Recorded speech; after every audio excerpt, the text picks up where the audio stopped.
Are you ready? Ladies and gentlemen, boys and girls, children of all ages, Tool to Play presents Still Got Game with Derek D. Smooth Nolan and Joel Dude I Rock Albert.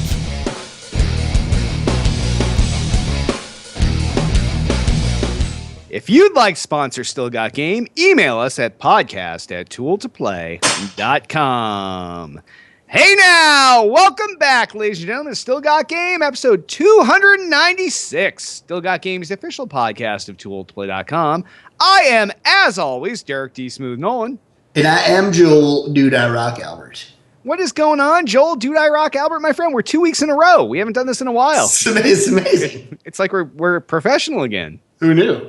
Yes. It's possible. It's possible if you try, people. It's possible if you try.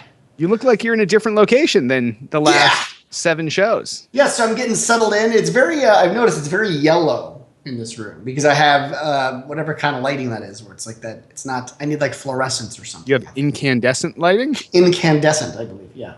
So I'm very yellow. I look very jaundiced right now, but I am in my actual office. I finally have an office. I have a door that's closable. There won't be cats running around, although that may happen if I forget to leave the door open. But I'll be able to get the green screen up. I'll be able to be, hopefully soon, fully normal, back into the mode. Back fully pro. Fully pro, yeah. But yeah, you do look jaundiced. But then again, that's how you look in real life. Right, I am. So really, this lighting is normal. It's camouflage. Yeah, I need other lighting to, get rid of the jaundiceness, I guess. It's like how a medium fat chick hangs out near a really fat chick and it makes her look really thin. Right. Yeah, same thing. Yeah, you're like, yellow. All right. Well, let's just hop right in the meat of the show. And we'll start off with feedback from last week's show. Remember, if you want to leave us a voicemail, it will cut you off after a minute. Power Hungry comments. Just recently discovered your show. Was watching the video last episode and found it hilarious that after lambasting GoDaddy that it got stuck on the stream for the last 10 minutes. Anyway, awesome show.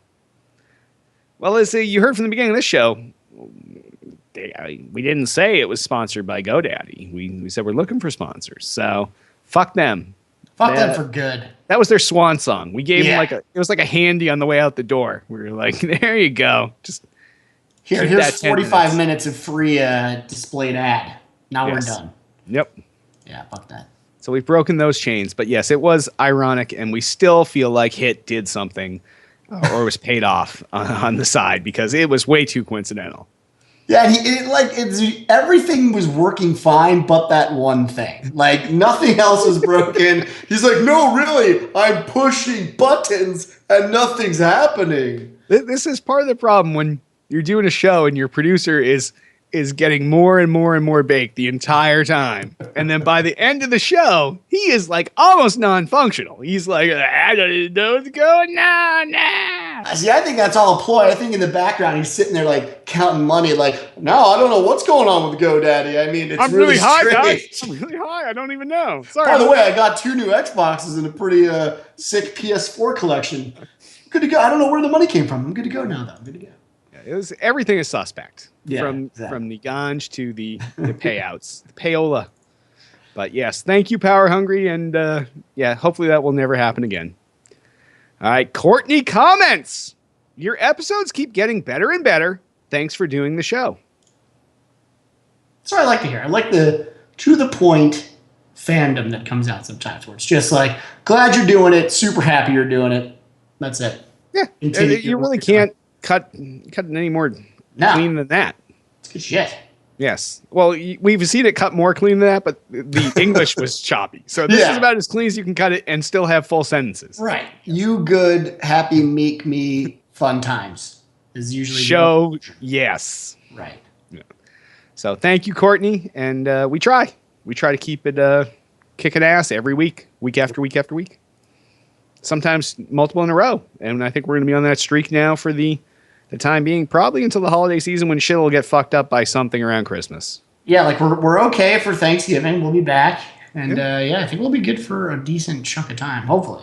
Yeah, I guess this is technically our official Thanksgiving show. So when you are on your way to Grandma's house, you can put on the show in the car, and just imagine that you're having Thanksgiving dinner with Jay and I.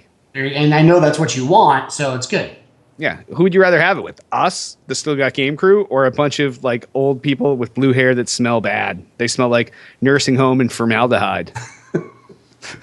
Fuck old people. Who knew we would ever attack grandmothers on this show? I didn't know that was like ever going to happen, but I'm glad that today's the day. And what a perfect day right before Thanksgiving. Yeah. What are you thankful for? Not my grandma. Fuck her. Yeah, she don't know. What better thing to give thanks about than you're not blue-haired and smelling like formaldehyde? This is terrible. You got to be thankful for things in life, and that's one of them. The others that you're not in a nursing home. Wow, that's so horrible. No words. But so good. All right, and last but not least, Nick2979 comments. I've been playing a lot of Destiny myself and really appreciate that you guys talk about it for a decent chunk each week. I totally feel relevant for once.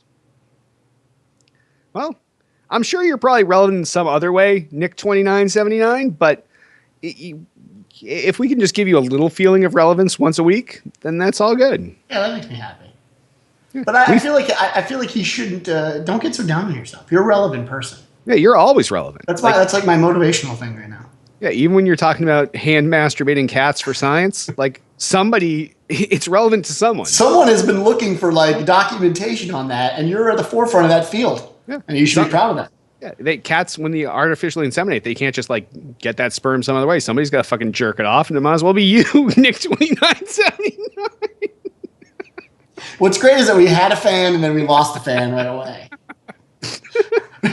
Our job should be to like get as many fans as we can and then whittle them down show by show by insulting grandmothers and we cut off jerking off kittens. We see who's the strongest. It's you got your core of the strongest fans, and then everybody that can't handle it, they kind of fall off the edges, and it makes the whole biomass stronger. Right. But yeah. Sorry, Nick2979, but I really don't know if you jerk off cats. This show is off the rails right at the beginning. All I can see is Jay losing his shit over there. All right. Well, if any of you feedback like Power Hungry, Courtney, or Nick2979, cat jerker off. Give us a call, 773-527-2961, or email us at podcast@tool. Even it's just like, it's just pure shame. It's like shame and regret. Well, the live viewers got the pleasure of that, but for the audio-only version, here's the pro read. And if any of you have feedback, give us a call, 773-527-2961, or email us at podcast@tooltoplay.com. And in that, we'll jump on over to site-related news, but we really got nothing there because Tool to Play is down right now. That's the site-related news. Yeah, it's apparently literally as the show started, the servers crashed, and we don't know why. And I don't have time to look that up because I'm doing a show. Breaking news. Breaking news. The site is broken, and I have to figure out why. So it's going to be down for at least 1 hour until I figure out what the hell is going on. Okay, it's literally breaking news. Yeah. All right. Well, Jay, on that, why don't we calmly head on over into what we're playing. What have you been playing this week, Joel Dude I Rock Albert? Well, I'm doing my normal raids through Destiny, and I'm finally at the point where I'm bored of it. I think I'm there. Like, I'm right around there. I still like doing the PvP. Obviously, I always like shooting people in the face. But I'm on that level of now where, because we've just been farming the same thing over and over again, and I think the majority of our group is 30, except for one person. I'm like, you get to that point where you're like, what are you doing it for? Yeah, sure, you want to play with your friends, but there's other things in Destiny you can do, like PvP, that I think is more fun after you've gone through this thing over and over again. So I'm really excited for the expansion. So I'm like, just kind of waiting for that. Just a couple weeks out. Yeah, a couple weeks out. So this last week, I haven't played too much. Obviously, I have the new job and all the other stuff with moving. So that's helpful in the way that I don't really have time to play. But we'll see what happens in the next few weeks. I'm super stoked for this expansion, though. It looks really, really good. And you can use a sword again. Right. I don't know if you guys caught that. Sword. Yes, that was all in today's developer walkthrough. Yeah, it's awesome. So, good stuff. Well, I've done nothing but play Destiny either myself. So I finally, we've been playing through the raid, kicking ass week after week. I still enjoy it. It's a fun little tryst with your buddies, and it's fun to watch people, how everybody gets better and better at the encounter. So we crank it out now in 40 some odd minutes, which is pretty quick. And I now have a 30 and a 29 and a half. So I feel like I'm good for now and good going into the expansion. But I am looking forward to the reset tomorrow and doing it all up again this week. I mean, as long as you're still having fun, then it's worth doing. And I think I need to switch it up too. I think one of my problems too is I play with the same core group, which you kind of have to when you raid. It's kind of part of the deal. And sometimes it's nice when we get a new person in or when we sub somebody out. It's nice because they're excited about the raid. They're like, oh, I've never done this before. And it is cool to be that Sherpa type of thing and Sherpa someone through and just mow shit down for an hour. And I will say it's nice because it only takes about a half hour, 40 minutes now to do the full raid. So Nice. Maybe that's part of the solution for me. We'll see. Yeah. We'll see if your boys want to change it up with our boys. We'll swap out half our squad and then keep it interesting. It's like wife swapping. Just keep it fresh. Not that I said that. Wow. Yeah. Not good. Not good. All right, on that, why don't we hop on over to the new releases? First new release and only new release out this week is a multi-platform release, and it's Geometry Wars 3 Dimensions. This is out for the Xbox One, the PS4, the 360, and the PS3. This is the latest and the greatest fucking awesome Geometry Wars series. Everybody's played the fuck out of this before, whether it was Geometry Wars 1, whether it's the one that you found in the arcade in the original fucking driving game. What the fuck was it bundling into on the original 360? Whether it was the standalone version, whether it was Geometry Wars 2, where everybody was playing the fuck out of pacifism, it is back. And this is for the first time in a long time. It's being developed by Sierra this time. This is their first title since 2007. But it does have assistance from Bizarre Creations, which are the guys that made the original one. So don't fret. It's the same game, but better. In addition to the 2D gameplay, it also features a bunch of new levels that are either circular or cyclical or cylindrical or just bulbous. I don't know. They're all different kinds of levels, but they now dip into the 3D plane, hence Geometry Wars 3 Dimensions. All the fun game modes are back, including Pacifism, which is the one that a lot of the Tool to Play crew really played the shit out of. I forget which LAN it was, but pre-LAN, everybody was in Jay's condo, and we're all sitting around the TV, all playing. All right, my turn, and it was nonstop Pacifism till like 4 a.m. Yeah, that was insane. Yeah, you were not a fan, but you still got in line to play. I still did it because it's one of those games that I have to give them credit where you look at it and you're like, this is fucking stupid. I'm not going to play this game. Like I have too much integrity as a gamer to sit down and play this game. And then it's like smoking 6 bowls of crack at one time. I mean, you immediately geek out on it. And then because your friends are playing it, you need to get a higher score than them. And so it's this it's constantly showing you who the next friend is you have to beat. It's terrible. It's all like, I had so close to fucking Y-Tex that bitch. I'm going to fucking crush him this time. And then nobody crushed Smoke. He actually was a world number. I think it was number 1 world was it in Pacifism? Pacifism, yeah. Number 1 in the world was a Tool to Play member. Yep. Long time. So that's pretty cool. Don't sell short the old guy reflexes, ladies and gentlemen. No. Apparently not. No. Of course, now he's completely insane in collecting baseball cards, but he is what That's what happens when you become world first at something like Pacifism. You gotta step out of the limelight and get back to the basics. That's it. You go underground after all that fame. Like, now I'm just a baseball card collector. It's cool. Whatevs. It's like 1982 all over again. All right. Well, I'm pumped for this, and I'm definitely picking it up. Any chance of you getting this, Jay? No fucking way. No. Too many games, no time. Period. Well, that I understand, but that helps with lulls like this week to help stop increasing that. Yeah, but it's like a 1 week lull. Like, I mean, we're so close to the expansion, and we're so close. Like, it's just but there's not any games coming out between Thanksgiving and Christmas. No, I know. Because if you put out a game now, you want to put it out last week or the week before, and you don't want to put it out after Black Friday because then you miss out on your Christmas sale. So we won't see. We're going to have a bunch of weeks with, I guarantee you, no new release. Even this was a pull because it's not a retail release. It's a digital download. XBLA and PSN release. But it'll be this way until January, I think.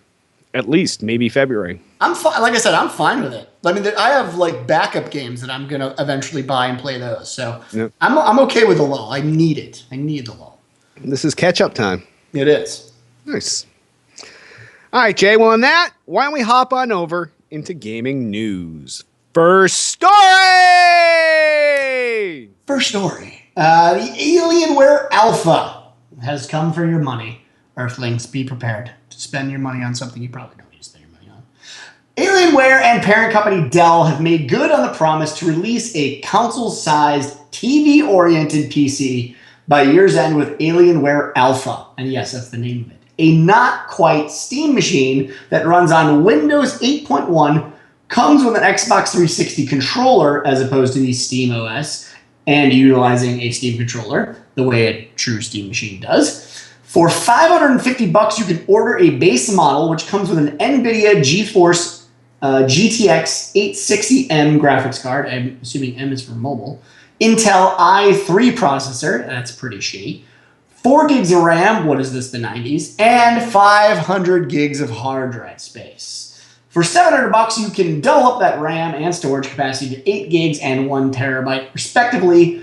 And of course, for $800, the Alpha will come with an i5 processor, a little bit better, instead of the i3, as well as, of course, the additional RAM I mentioned previously. Finally, for $900, you can get an Alienware Alpha with an NVIDIA GeForce GTX 860M and an i7 processor. Now we're talking 8 gigabytes of RAM and 2 terabytes of storage. That's your real PC, right? That's a lot of porn right there. If you prefer to do your shopping in person, of course, the Alpha is available in Walmart and Fry's Electronics locations. Now, I want to hear what you think about this. I've got some ideas. Originally, I had so much faith in the Steam machine, and that ended up becoming not what we all thought it was going to be. And you can admit it or you cannot. You can still hold in the pipe dream, but Steam machines never really panned out.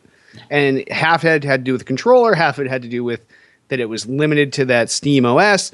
So here, these guys are saying, okay, we know you want to play Steam games and you want to play them on a PC, but you want to have that PC connect to your TV and you want to use a controller that you like. And instead of, building up your own home theater PC that's a gaming PC and putting it in your family room, let's figure out a way to condense this down into a small console-sized box. Sure, we have to use NVIDIA's mobile processors, but that's fine. At the high end, they're still competitive. And, you jack that full, and you basically have a PC that sits in your living room, 2 USB ports on the front, and, you can't go wrong. I think it's good shit. See, I think it's the opposite. I think it's a terrible thing. One is probably because I've obviously said how much I like the idea behind the Steam box. However, since I haven't purchased it, I think we can all agree that I obviously don't love it that much. I mean, I even own a Wii U before I bought a Steam box. So that being said, the reason is because I have a gaming PC. There is no room in my living room for another PC that sits out there. I have a laptop that can easily play video games. I have my, obviously, huge rig in here that can play video games, do all sorts of things.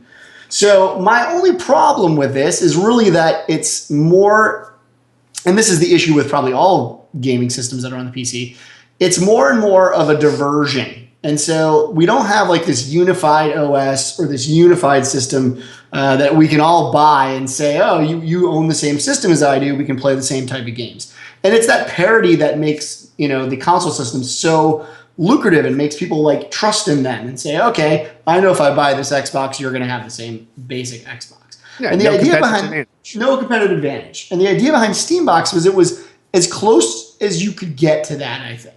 Obviously everyone's running the same OS. They have a general base system that everyone buys. They're all going to have a relatively same controller. And mind you could still use the 360 controller or the Xbox One controller for that matter with the Steam machines as well. So while I like what they're doing, and again, $900 is actually not that expensive considering what you're getting.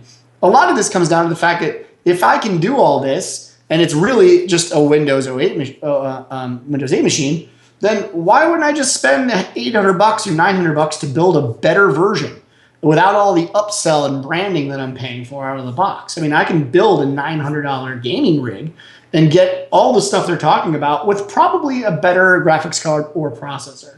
Well, you can, but not everybody can. Very true. For the normal consumer, I think that's the case. I think you're right. But at the same time, I think the normal consumer at that point probably says, well, $900, I'll just go to Dell and buy a computer for $900. Do they really need this gaming specific rig? I don't know. Maybe for $900, you can get yourself an Xbox One, a PS4, and some games. And yes. And at the end of the day, if you're buying something just to play video games, then you really don't need this PC. For $900, if you're going to buy a PC, you need to buy a PC, put it in your office. It can play your games, but then it can also do all the other things. You don't need that specific gaming rig anymore. I mean, especially for $900. So it's weird. It's a cool idea. I'm glad that we're seeing more of this because I really do think the age of consoles is going away. I don't think people have a need for them like they used to. I could be wrong. I mean, you're wrong. Yeah, I've been proven wrong a bunch on that. I would prefer it that way. I mean, I would prefer that there was no such thing as a Sony PS4 or an Xbox One. But I know that's not going to be the case. The reason, obviously I'm selfish, but the reason is simply that video games look better on PCs. Your next-gen PS4 does not even compare to my 3-year-old desktop machine, and it never will. And it sucks because I want to play video games in the highest resolution with the coolest graphics. So, and I'm really sick of companies downgrading video games to match the fidelity level of a shitty PS4 when I know my rig can beat the fuck out of it, and I lose out at the end, because they downsample. Because you're the minority. Because I'm the minority. So. Yeah, it's kind of a rant, but I mean, I'm glad they're doing stuff like this. I want this stuff to continue because ultimately, I think every gamer benefits in the end. So, yep, agreed. Good stuff. All right, next note: GameStop stock is dropping and declining. It's a little redundant, despite new hardware being sold. And of course, we know all the PS4s and obviously Xbox Ones and Wii U's. They should be making tons of money. So what's up?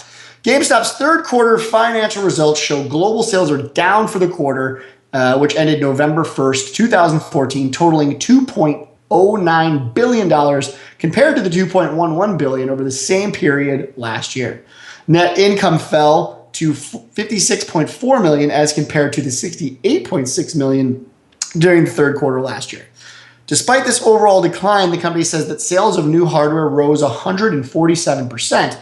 Adding that year after year on the market, the install base of the Xbox One and PS4 is 73% larger than that of the 360 and PS3 after their first year of availability. So my speech before about consoles going down probably isn't the case. GameStop's bread and butter pre-owned sales, meanwhile, grew, and I hate them for it, by 2.6% over last quarter. Sales of mobile devices, which is a new focus of GameStop, grew by 125% thanks to the, quote, continued expansion and strong results, end quote, for the company's new spring mobile stores. So with all of this apparent growth, why the drop in sales? CEO Paul Raines pinned the decline on Assassin's Creed Unity, which was, of course, delayed to November 11th earlier this year and still came out with a shit ton of bugs, meaning it couldn't be included in GameStop's third quarter results. Wall Street hasn't taken kindly to the news, of course, with VentureBeat reporting that GameStop's stock has dropped by 13%. Good. Yeah. Good. We all want to see GameStop fail. Don't we? Let's get that. Let's put that on Front Street. Good. That is good. It's funny that they blame Assassin's Creed Unity on the whole House of Cards. Like, one game was the game that fucked their year. No. What fucked your year was that you have all these console sales, and you have your used game sales going up, but what you're missing, what they're not reporting here, which is where the downsizing is coming from, is they're not selling as many new games. This year, every new game I have bought since last year at this time, the 1-year anniversary of Xbox One and PS4, has been digital. There are no discs here. 0 for either console. And I can't be the only one that's doing that. You know what I mean?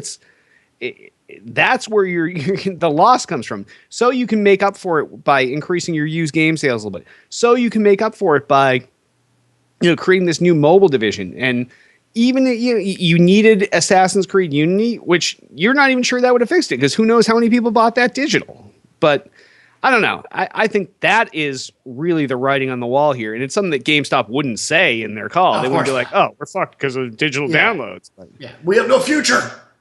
Just wait until digital downloads finally come at a lower cost than the. Oh, the minute that happens, the minute they finally can weed out the packaging and production cost of all the boxes and all that shit, and realize if they sell it to consumers this way, they'll buy it like it's going out of style. Then they're finally fucked.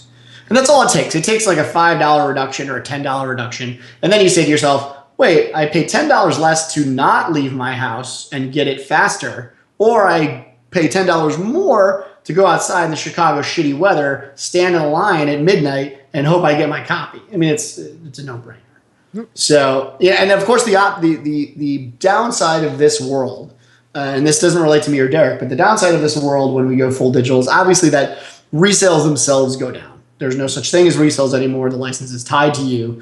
Now the gaming companies can bounce back from this if Xbox can give a way for me to sell my license and then that person can download. I mean, you're looking at a really awesome market even for Xbox. Well, we talked about that like 6 months ago where Microsoft was they were not ruling that out, where they said, they envision a world where there is this secondary market where you can transfer your license on a game to some other individual. Yeah. I mean, and that would be game over. That's game over. Yeah, that's the end of the game. And it's weird that Microsoft doesn't do this. I understand why, because they need to sell consoles still. They got to sell the box. They need a store that can sell the hardware. Exactly, and that's a scary proposition to say, "Hey, Walmart, we're going to take out everything else that you make money on, but will you please still sell our system?" And obviously they're going to hold their nuts to the fire, and they're going to say, "Fuck you, we need your games." Yeah. So they're doing, they're dipping their toes in the water, and eventually I think it's going to overflow, and people are going to just say, "This is the way we want to do it." So, well, maybe at some point between online sales and at the same time having all these Microsoft stores popping up everywhere, maybe eventually you get the saturation where you say, "You know what? Fuck it. We can sell enough online from retailers like Amazon that don't have a brick and mortar presence, that we don't count on people walking in and saying, 'Oh, okay, that's what little Timmy wants for Christmas.'" Right. Everybody's got an Amazon wish list. Fucking add it to your wish list, Timmy. Don't be a bitch. Fucking get out of the stores. Yep. It's better for everybody. There's no need to go in there. It's old fashioned. Yeah. Be lazy. Be a real American. Sit on your ass. Yeah. Let them deliver it to you. It's great. Yeah. Brick and mortar's going the way of TV Guide. Exactly. Yes. And the way of consoles. Wait. Oh, no. You already proved yourself incorrect like less than 3 minutes after you made that bold statement. I actually read the second one and already knew it was coming, but I still stand by my statement. Yeah. Well played. Wait to hold your principles. I do. All right, next story. Watch the Atari Game Over documentary for free on the Xbox. Yes, there's a lot of new big games coming out this week. Actually, that's not true. But if you need a break from the rush, you don't have to move off of your ass or off of your Xbox. Instead, you can dig deep into the past and watch Xbox Live's Atari Game Over documentary for free. And I think we talked about this last week. So, continuation. The hour-long feature explores the video game crash of 1983, a systemic event that resulted in reports of Atari dumping thousands of unsold copies to E.T., the video game, infamously regarded to many as being the absolute worst video game ever to grace the screens, and that is an absolute fact. An excavation team headed out to New Mexico to unearth the truth about the reports, and sure enough, they dug up shrink-wrapped copies of the game along with other Atari bits and bobs. Now all that garbage is starting to make some crazy money on eBay, and I know we talked about this last week, but do you care about this documentary? I'm going to watch the documentary. I find what happened to Atari in the 80s to be I understand it, but I still don't understand it, because at the time we were balls deep in this. This is the stuff we grew up on. In fucking Atari, it seemed like they could do no wrong, and the video games industry was just going to keep growing, and then we had this huge setback. And I'm actually curious to hear more about that from the people that were involved in it, to see how we ended up in that situation to begin with. Because it's a good history lesson, if anything. Yeah, and I guess part of it would be kind of cool just to see the digging at Alamogordo and digging out the actual cartridges. But just how an industry that seems to be doing so well can have one thing go wrong and then completely shut down an industry is Yeah, that could happen now. And there's been talk about it for probably the last 5 years that eventually this cannot be sustained anymore. And for the same reasons, the cost now of making a game could be anywhere from 200 million to 500 million at this point. 500 million. There you go. Star Wars was 350 million, and if you at that time, mind you, Star Wars, this is 2 years ago, that was the largest video game ever created, and it well, I was gonna say you could say it failed, but it made its money back, so it's doing well now. However, it takes one game, and any studio that takes a chance on an IP or even on something like Star Wars, where you almost guarantee you're gonna get some fucking fan should be printing money. Yeah, they still fail. And when you have industries that's built that way, it's scary. Anytime anything fails, you're losing $500 million or whatever you're putting into it. That's not an easy thing to do. And I think the only reason our industry has been propped up is probably, sadly, because of mobile gaming. And that's why so many people are moving into that space, because the investment is relatively low and the payout is extremely high. And it's sort of John Carmack is in that fucking... Yeah, and that's insane, right? When you see someone like John Carmack say, I don't want to make AAA games anymore. Why would I do that? When I can move in an agile market where I can prop up a game after 2 months, see if it does well. If it doesn't, shut it down, build a new game. It makes tons of fiscal sense. It makes sense for your stress and the rest of your personal life. And it makes sense just in terms of a speed to get ideas onto paper and then onto screen. I mean, you can do it in 2 months' time versus Destiny, which is a 5-10 year game to build, right? And then you have to support it for the next 10 years as well. So it's interesting to see something like this and see how the market crashed in 83. And you could start to draw some parallels there and see maybe we're going down this course. But I think that's the thing, is we're lucky enough to live in a gaming revolution when it comes to the mobile side of things. And I think that props up our games that we play, like Assassin's Creed and Halo and all these other games. I think it does really well. So we'll see. I don't know. I'm definitely going to give it a watch just for the historical value. I think it's cool for that. Nice. Sure. I wish Xbox still had the party viewing of stuff so that you could... Yeah, that was fun. Like, it would sync up and you'd be able to hang out and talk while you watch something. And that's really something that got lost in the whole fray. And I really wish that... I got to check the Xbox suggestion site and see if that's on there to bring back, because I would definitely put my votes for that. And I think Brandon Gamer's asking, was Destiny designed before Halo? He's asking in chat. I don't know what you mean by that. If you're talking about Halo 5... they're designed by different people. They're two different companies. In terms of the timing, Destiny was being made a really long time ago. I would say way earlier than Halo 5. That doesn't necessarily mean it depends on which Halo you're talking about. But Destiny was in development for more than, I want to say, at least 7 years. So, and there's plenty of games that do that. WildStar, the latest MMO that I played, which is essentially failing, was in development for 9 years. And if you can imagine putting 9 years of your life into a video game, finally launching it and then watching it fail in a matter of 3 months, it's pretty terrible. It's a pretty terrible... Well, that was Duke Nukem Forever. And Duke Nukem Forever, 15 years in the pipeline and 2 days till everybody hated it, and Randy Pitchford was an evil bitch.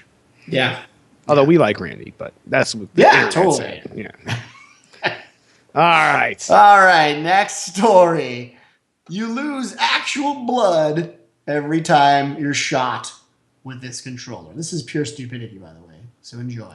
Via Kotaku, Bloodsport is the perfect name for an ambitious piece of technology, which is a rig that will link medical hardware to a video game and take some of your blood whenever you're hit. That is in the game.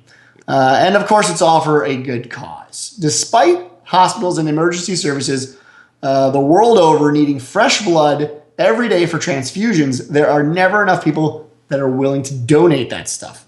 Bloodsport is looking to make the act a little more lucrative, linking the charitable aspect of losing blood to some of the fun, the video game part. It's really simple. An electronic signal from the controller's rumble is linked to a fairly standard blood collection system. Every time the controller rumbles, i.e. you're shot or fall or whatever, some blood is actually taken away from you. While this may take a little longer depending how good you are, maybe you're a badass and you never donate any blood, it does mean that more blood is collected and the longer waits will be worth it. So Bloodsport is currently being supported by Kickstarter if you guys want to go over there and check it out. This is going to be the first what the fuck story where I'm going to immediately say it's a what the fuck story, and immediately I'm going to say what the fuck because it's so fucked up. Did you see any of the videos of this? No, I have not seen. There's a guy playing, and they have like one of those standard giant machines next to him, and you see they show how they wire up the controller to the machine. It's basically a trigger to the power switch, and he's playing, and he gets the first hits, and then you see like the little plastic tube, and blood starts going through it, and you're just like, what the fuck? Like, weird. Now, dude. how do you temper this? You must need someone to watch over you, because what if you're like the absolute worst fucking guy, and you're like, and then at the same time you're like, oh, I'm getting faint. And then your skills become even worse because you have no fucking blood. And then they come back and this guy's all fucking shriveled up, dried out, no blood left, and he is the ultimate first person shooter loser. He is like not only the bottom of the leaderboard, but he is fucking dead. I guess it's just like a skeleton mass like sitting on the couch, like all like curled up, like. You know, I thought this was what the fucky, but now this is really fucking metal. This is literally the most hardcore game you can possibly do. Like we've talked in the past about the controllers that electrocute you, or that thing that we tried at E3 that thumps you in the chest when you get shot. Right, yeah. But that makes those look like flowers and daisies. This is so fucking metal. Like this literally, this literally takes the humanity out of you. What makes you you is being sucked out of your veins as you suck at video games. And if you continue to suck, so does the sucking. And it just eventually you're sucked. Yeah, you're sucked off. You're sucked off. The game has fully sucked you off, and you can't move or do anything because you're passed on the floor. Oh, insane. Derek, what do you think about the story? Jay, this story has me saying, what the fuck? And on that, we'll move on over to the mailbag and voicemails. Altheus asks, last week, Microsoft seemed poised to leverage their price cut and the glory that should have been Halo Master Chief Collection to crush it in the holiday season. Do you think the issues with Master Chief Collection will affect how well they do between now and Christmas? Absolutely. It's great. It's a great question. As always, Altheus has the greatest questions ever. This one is a perfect question because right when all of these things were... Listen, I bought Halo. I've played it twice since I purchased it. Yep, my hatred for it is at such a level now where even though it's patched, I'm so angry I don't even care to play it. I have no desire to play Halo. And that's weird coming from me because as a pre-Halo hater before this came out, I was excited to finally get back in. And they've disappointed me so much. And I think the word of that has spread fairly quickly. I think pretty much everyone I've talked to has said, hey, I heard about Halo. I was really looking forward to playing it. I guess, what do you think? Should I buy it? And as a gamer, I have to say, no, don't buy it. Because I don't think it's fair first of all, for me as a pre-release type of guy, which again, we talked about this last week and how I don't think I should even buy pre-releases anymore. But I don't think it's fair that someone like me has spent the money, took them this long to patch it. It's riddled with bugs even still. And I don't think I should subjugate any of my friends to that either. Yep. So I absolutely think this is a huge deal for Microsoft. But maybe the money thing will make a difference. Maybe the fact that the console is so cheap, and I still think the value is fantastic. I hope they sell more systems. But in terms of what Halo could have done, they totally failed. I mean, I think the price, like you're right, the price cut is enough to pull in a lot of people that are just looking for a Christmas present. So you're saying, okay, which console is cheaper? Plus, it's get bundled with 2 games. It's got Assassin's Creed, whatever, Black Flag, and Unity. Like that's a great deal. Yeah. But what you're missing now is that appeal to the people that are buying their own shit, and they were going to come from 360 up to Xbox One. And they've been holding off until there was something compelling to bring them over. And now you've postponed that longer because now they say, oh, I saw Master Chief Collection launch and it was a piece of shit. And now I'm just going to wait for Halo 5 next year. And that delays all those sales. And I don't know. I think it's negative as well, but I don't think it's a negative enough to completely shut down Microsoft's advantage. But I don't think that Microsoft is going to play that quick game of catch up that we were talking about last week. It certainly doesn't help them, and I think that's the biggest point to take away from this. Is it's certainly in a time where they really needed it, and I think Halo, obviously, we said it before, is a system seller. I mean, people are, nostalgia alone. A lot of people, in especially in the too old to play community, were saying like, "Oh, I'm buying an Xbox One specifically for Halo." Literally, that they may even have already had PS4s, and I think that's a really big deal when you have a guy that just already committed to the PS4, but almost wanted to add a new system into his whole repertoire just for one game, and now he's not. Well, you've really lost your chance to sell a system. It's kind of over. I mean, you gotta come with something even more dynamic, and I don't think that's going to be Halo 5. I think the nostalgia was what was really moving systems here, but it's going to be tough. It's a tough thing to try to woo those people in that already have a system in their house. So, yeah, I think it's a big deal. Definitely think it's a big deal. Yeah. Agreed. All right, great question, Altius. And any of you have a similar awesome question that you can step up there and go head-to-head, fist-to-fist with Altius, give us a call, 773-527-2961. Email us at podcast@tooltoplay.com or comment in this episode's thread on the Tool to Play homepage. And sponsors! As you heard at the beginning of the show, we have no sponsors. We booted GoDaddy to the door like a cheating whore. Kicked her out the front door. Pissed out on her, and then threw a big lump of shit out there at GoDaddy and said, "Hey, GoDaddy, go fuck yourself."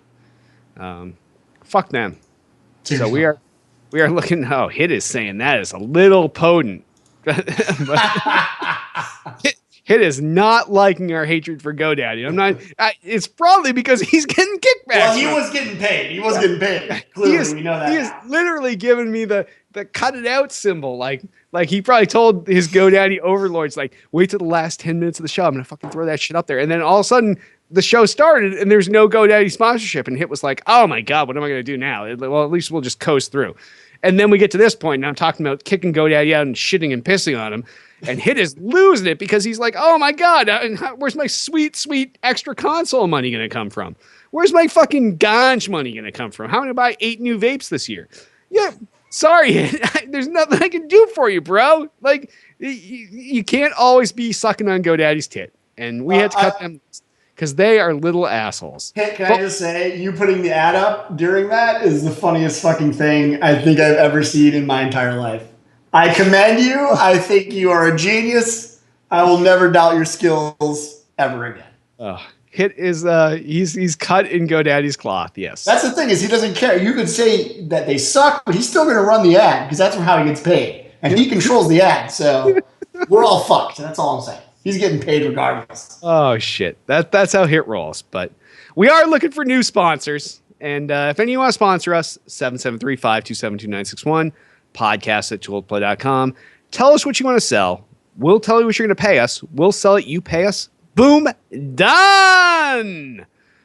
Twitter us up. You can find everything Tool to Play related at twitter.com/Tool to Play. Everything podcast related at twitter.com/still_got_game. King of the fucking internet, god of everything that's fucking holy. I'm at twitter.com/Derek Nolan. And of course, you can find me at twitter.com/DudeIRock. Facebook the fuck out of us. Facebook.com/Tool to Play. Facebook.com/Derek Nolan. Facebook.com/DudeIRock. YouTube.com/Tool to Play. That is your home on YouTube for all of Tool to Play's video content. Go there, subscribe to our YouTube channel, and you know what? Anytime any of our content posts, whether it's Still Got Game episodes, whether it's our one-off shows, whether it's archive sessions of Twitch live streams that we push over to YouTube, whether Hit decides to come out of retirement and do Hit's motherfucking comes back with that, who knows? And there is an audience for Hit's show, because people ask me about that all the time. They're like, why doesn't Hit do a show anymore? And I was like, you know what? He can't handle it. It's too much for him. Yeah. And it conflicts with his GoDaddy contract. So that's the real reason. Yeah. But someday when Hit is out of his GoDaddy contract, when that sweet, sweet GoDaddy money stops rolling in for Hit, maybe Hit's motherfucking hits will come back, and that will also be on the YouTube channel.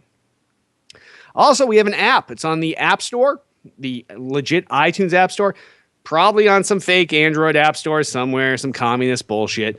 But really on the iTunes App Store, go search for Tool to Play. It is the official Tool to Play app.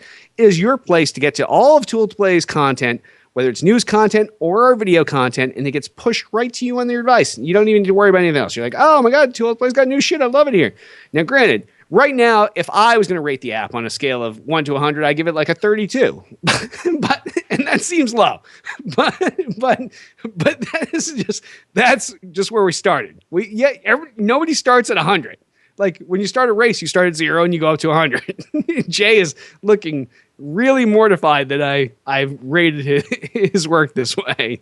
But it's a work in progress, and we are aiming for you should see his face right now. We're aiming for 100% on this, and the only way we can do that is with comments from the community. Tell us what it's missing. Tell us what you want us to enhance it with, and let us know what you would like to get out of the app, and we will add it. And there is a button on there you can call the podcast. Boom, one shot. Boom, call us. Boom, leave a voicemail. Done. So that part, I'll kick it up another 10 for that. Now it's a 42. All right, please rate and review this podcast. Oh my God, he's dying. All right, please rate and review this podcast on iTunes. We need some 5-star reviews, and hey, just 5 stars is enough. But if you also want to write a review with it, just write something. Tell people how much you love the show. Tell people we're gods, how well we're doing, how we changed your life. Just anything positive, really just throw in there. But really the important part is the 5 stars. You can even do like we said a couple weeks back, and somebody did. Give us a 5-star review and then write something shitty in the comments. Doesn't matter. The 5 stars is all iTunes keys off of. All right, last but not least, we have a little Twitch TV channel, twitch.tv/tooltoplay. We have a live audience here tonight, like always, each and every Monday night.